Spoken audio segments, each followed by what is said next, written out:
Ada dua masalah di Jakarta yang kalau bisa kita pecahkan maka level nasional baru boleh ditangani. Pertama banjir, kedua macet. Kalau kita bisa menyelesaikan masalah ini, maju ke pentas nasional baru layak. Karena di nasional masalahnya ada banyak lagi yang harus diselesaikan. Kalau kita ditantang menyelesaikan masalah Jakarta untuk dua hal ini, itu bagaimana? Ya kita selesaikan secara adat. Begini caranya. Pertama, masalah banjir. Kita tahu 40 tahun terakhir, air laut tuh naik 1 meter. Dari nolnya dulu karena global warming. Jadi permukaan laut yang meninggi membuat air dari selatan Jakarta, yang daerah gunung, tidak bisa ke utara Jakarta. Karena lautnya meninggi. Jadi harus dibuatkan giant wall, dam yang membentengi laut yang sudah didesain sejak 30 tahun yang lalu. Selesaikan dam tersebut, benteng laut tersebut yang nantinya akan membuat air laut ditahan di benteng tersebut 2 meter lebih tinggi dari daratan. Seperti Amsterdam, jaraknya 10 km menjorok ke laut Teluk Jakarta. Lalu, air sungai mengalir ditampung di depan pantai Jakarta. Ini akan membuat Jakarta 50% bebas banjir. Sisanya yang 50% itu adalah masalah drainase, kebersihan saluran, kebersihan got, kali, dan sungai. Ini tim khusus, pasukannya sudah disiapkan sejak zaman Ahok. Dari mana fulus untuk membangun Great Giant Wall Dam di utara Jakarta tersebut? Ada, sabar ya, kita akan urai perlahan. Kedua, masalah macet Jakarta. Macet ini karena arus manusia pagi dan siang dari luar Jakarta masuk, kemudian sore dan malam keluar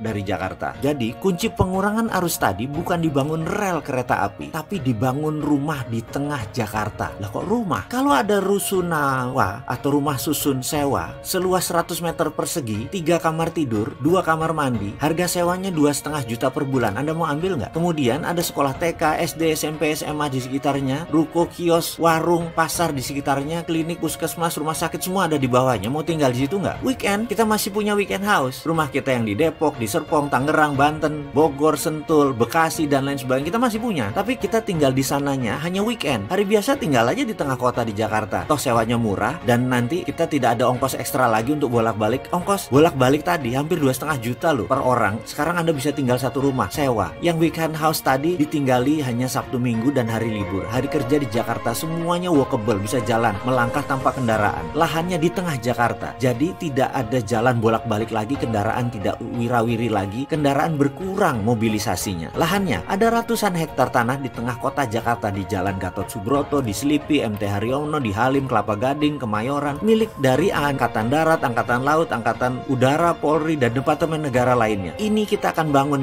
oleh Pemda. Kita sebagai Pemda akan membangun. Bagi hasil berupa rumah untuk prajurit atau staf TNI atau pegawai negeri lainnya. 10%, sisanya untuk publik. Publik sewa. Lahannya lebih kali 1.000 hektar ada di tengah kota Jakarta. 1 juta rumah bisa berdiri untuk 5 juta orang. Kita perlu 120 juta meter persegi bangunan plus sarana. Kalau per meternya 4 juta, kita perlu 500 triliun. Sekali lagi, dari mana uangnya? Ada, sebentar. Yang penting konsepnya diterima dulu. Great Giant Wall Dam senilai 300 triliun dan 500 triliun rusunawa. Efeknya nanti BBM turun pemakaiannya. Udara Jakarta bersih, banjir berkurang, macet berkurang. Lalu dari mana uang 800 triliun tersebut? Hutang, investor asing. Ya nggak ngutang lah. Bukan kita banget ngutang itu. Semua itu akan dijawab di video setelah ini.